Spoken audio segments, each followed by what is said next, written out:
بسم الله الرحمن الرحیم. سلام، من فاطمه نیکزاد هستم. میخوام امروز براتون درس 7 مطالعات کلاس شما تدریس کنم. قبل اینکه بریم سراغ فصل جدید بهتره که ببینیم فصل قبل. ما توی فصل قبل راجع به کشاورزی صحبت کردیم، اینکه چه عواملی توی کشاورزی مؤثرن، که فهمیدیم یه سری عوامل طبیعی هست مثل خاک، آب و هوا و آب، و یه سری عوامل انسانی هست مثل نیروی کار، ابزار و وسایل، مواد و سرمایه. و بعدش رفتیم سراغ اینکه 2 فعالیت مهم رو توی کشاورزی ببینیم چی هستش. خب متوجه شدیم 2 اصطلاح مهم هست که زراعت و باغداری، که من مطمئنم شما درس قبل رو به خوبی یاد گرفتید. حالا هم میریم سراغ درس جدید. درس جدیدمون راجع به طلای سیاه هست.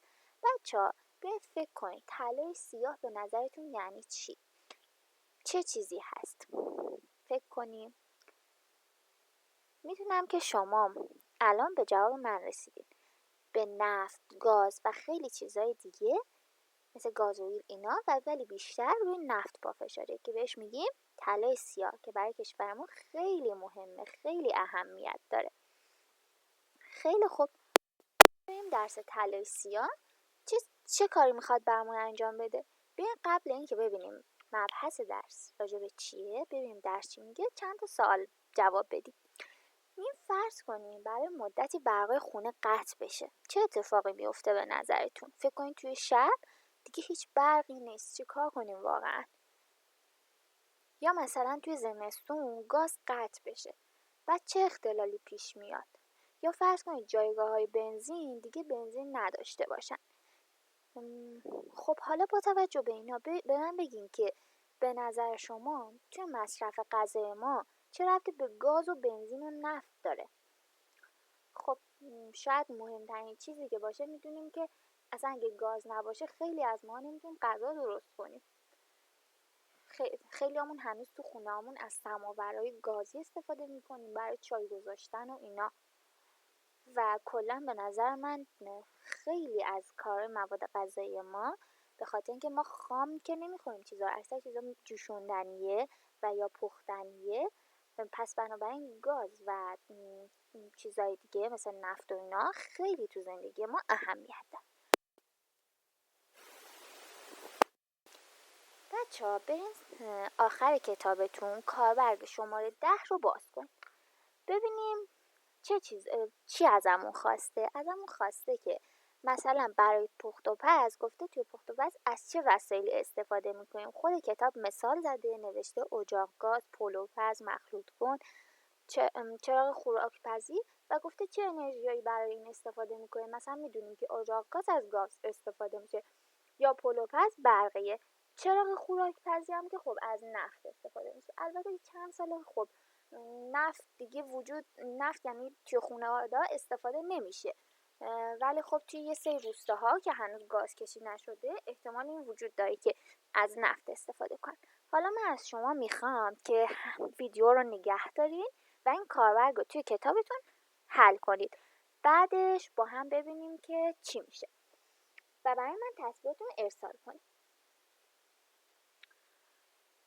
امیدوارم که تا الان چیزایی رو نوشته باشه. خیلی خوب، حالا بیایم ببینیم چه پاسخهایی برای اینجا مناسبه. مثلا برای حمل و نقل، خب قطار، هواپیما، اتوبوس، که اینا همه بچه‌ها یا از بنزین استفاده میکنن یا از گاز CNG یا از گازوئیل استفاده میکنن.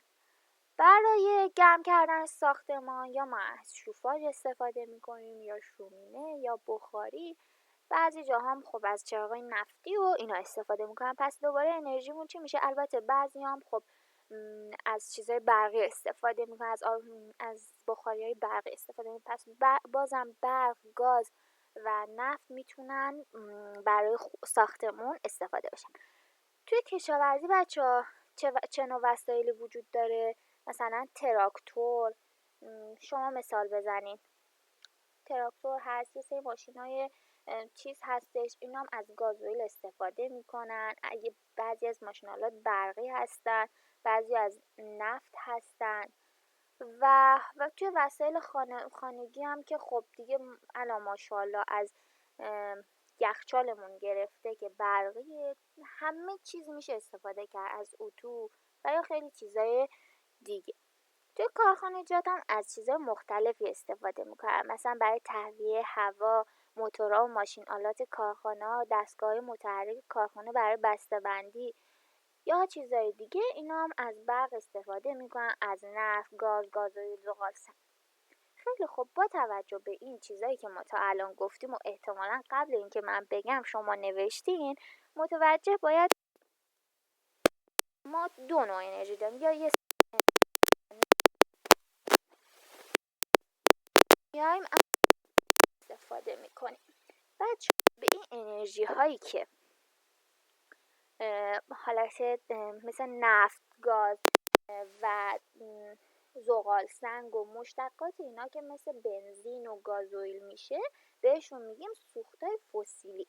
طبق این نموداری که این جلو براتون گذاشتم، 86% انرژی جهان از طریق سوختهای فسیلی که با رنگ آبی مشخص شده استفاده انگار تامین میشه. و انرژی نو یا قابل تجدید مثل انرژی خورشیدی، باد، انرژی آب، گرمایش زمین، اینا انرژیایی هستن که ما احتمالا تو کتاب علوممون هم خوندیم، بهشون انرژی نو یا قابل تجدید میگن. و یک 8% انرژی جهان هم از انرژی هسته استفاده میکنن که توی کشور ما هنوز مرسوم نشده. خیلی خوب، حالا بریم ببینیم راجع به سوختهای فسیلی کتاب برامون چی گفته. یه تصویر داشتم.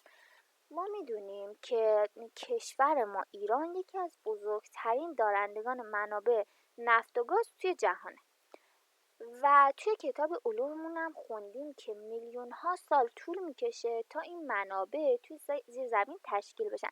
حالا ببینید عکس رو من چجوری گذاشتم. ببینید یه سری فسیل ماهی و برگ و یه سری فسیل دیگه وجود دارن و پایین هم که یک چاه نفته و اگه اینجا رو دقت کنین دیگه نفت انگار استخراج میشه. میگه که این نفت چطور انگار به وجود میاد از انباشته شدن بقای جانوران گیاهان در کف دریاهای قدیمی به وجود میاد. یعنی این قسمتی که الان توی شکل یه موقعی دریا بوده که این انگار اینا رسوب تشکیل شده و کلی اتفاق دیگه شکل گرفته و میلیون ها سال گذشته و انگار نفت تشکیل شده. میگه این قسمت رو حالا بگذاریم. منبع دیگه، خب ما متوجه شدیم که به اینا میگن سوختهای فسیل. حالا بریم یه قسمت دیگه راجع به برق که صحبت کرده بچه‌ها. ما برق از دو تا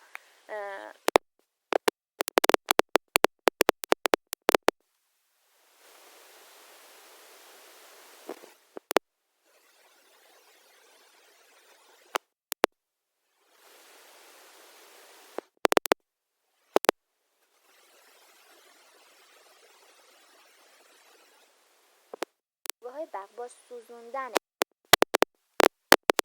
آب و به بخار تبدیل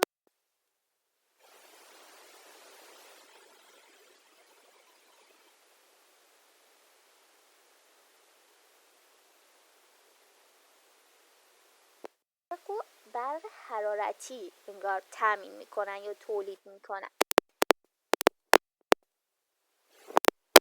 طریق برق آبی که اون چیه؟ یه درصد خیلی کمی از طریق برق آبی تولید میشه. بستن روی رودخونه های پر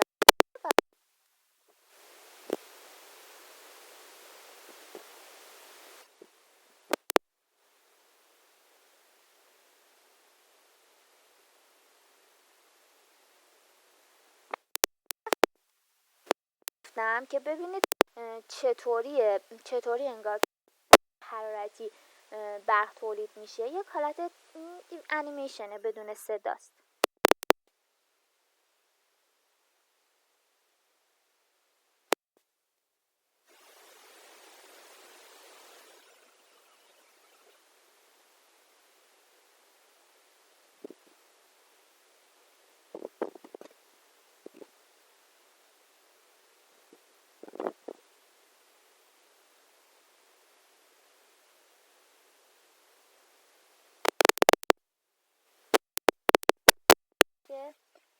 آبم داخل این مخزناش میچرخه، آب از اینجا میاد و وارد این قسمت میشه انگار.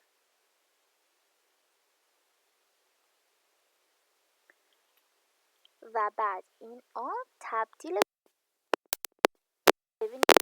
ببینین حالت بخار شده. بعد این بخار حرکت میکنه و میره این قسمت، اینا رو تکون میده، این پره‌ها رو تکون میده و باعث چی میشه؟ اینا بهشون میگن توربین. توربینا چیکار میکنن؟ برامون برق تولید میکنن. حالا ببینیم دیگه چه جوری حرکت میکنه.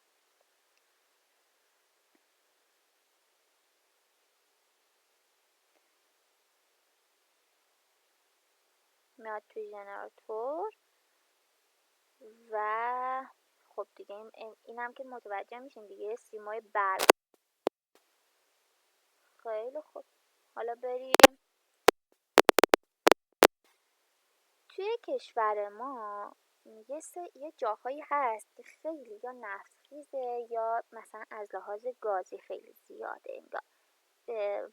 حالا این نقشه اومده به ما گفته پراکندگی نفت و گاز رو توی کشورمون گفته. مثلا ما که خراسان رضوییم، این نیروگاه گاز خانگیران توی خراسان رضوی. یا مثلا اصفهان نیروگاه نفت، پالایشگاه نفت داره. و اگه دقت کنید توی قسمت جنوبی خیلی تعداد بیشتری هست پالایشگاه نفت و گاز و این قسمت غربی هم همینطور. به خاطر همین کتاب بهمون میگه چی؟ میگه قسمت غرب و جنوب غربی بیشترین پالایشگاه و منابع رو داخل خودش داره. شاید یک مقدار کیفیت پایین باشه، از روی کتابتون هم ببینید که بیشتر متوجه بشید. بریم سراغ مبحث بعدی که اومده راجع به لوله های نفت و تلمبه خونه ها. کتاب برامون چند تا عکس گذاشته. گفته چی؟ گفته نفت ها پس از استخراج از طریق لوله به پالایشگاه منتقل می شود و دیگه چی گفته؟ گفته بیشتر نفت تصفیه شده و فرآورده های نفتی تولید شده در پالایشگاه ها از طریق خطوط لوله به نقاط مختلف کشور منتقل می شود و برای رفع نیازهای خانگی یا کارخانه ها و وسایل حمل و نقل مورد استفاده انگار قرار می گیره. خب پس این خطوط لوله ها این بالا برامون نمایش داده شده، این پایین هم که تلمبه خونه است که یک کارکنای زحمتکش شرکت کنارشون حالا عکس گرفتن. خیلی خوب، حالا قسمت بعدی چیه؟ قسمت بعدی راجع به گاز گفته. بچه‌ها 2 تا قسمت توی کشور ما انگار راجع به چطور بهتون بگم، مهمترین قسمتایی هستن که گاز تولید میکنن. خیلی خوب، یه قسمت جنوبه که من این عکس تصویر بالا تصویر عسلویه رو براتون گذاشتم. استان خوزستان منابع گاز عسلویه و گنگان در استان بوشهر و سرخون در استان کرمزگان. اینا بخشای جنوبی کشور ماست که پالایشگاه گاز داره. بخش شمال شرقی هم منابع گاز خانگیران سرخس در استان رضوی قرار داره بچه‌ها. اینم حالا یه عکسی که مربوطه به منبع گاز خانگیران. خیلی خوب، شما قبل اینکه درس رو تموم کنم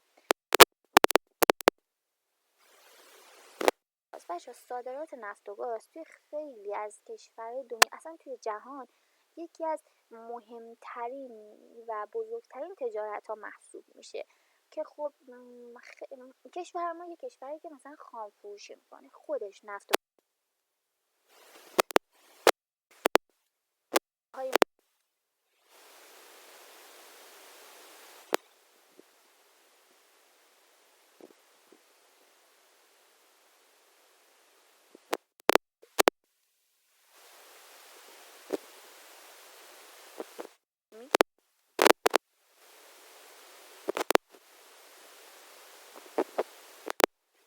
و حالا یه سفر بعد دیگه حالا بستگی نوع کشور و نوع محصولاتی که میخواد درست کنه. حالا 2 تا فعالیت گذاشته پایان کلاس. از اونجایی که ما دیگه حضوری سر کلاس نیستیم، فعالیت 4 رو که نمیتونیم انجام بدیم، ولی راجع به فعالیت 5 نوشته سوختی که در خونه شما برای گرما و پخت و پز استفاده میشه چیه؟ این سوخت از کجا تامین میشه و چطور به دست شما میرسه؟ خیلی خوب میشه اینو از خانواده هاتون بپرسین یا الان توی کلاس با هم بحث کنیم. و یه مسئله دیگه، پایان همین ویدیو من براتون یه دونه آزمون که نه بچه، یه حالت ارزیابی هست که اگر توی اون ارزیابی سر سوالا رو درست زده بودین پس نیازی نیست دیگه دوباره بشینین ویدیو رو نگاه کنین. ولی خب اگه دیدین اشکالی دارین کتاب رو بخونین و دوباره ویدیو رو نگاه کنین. هر جا اشکال داشتین من و خانم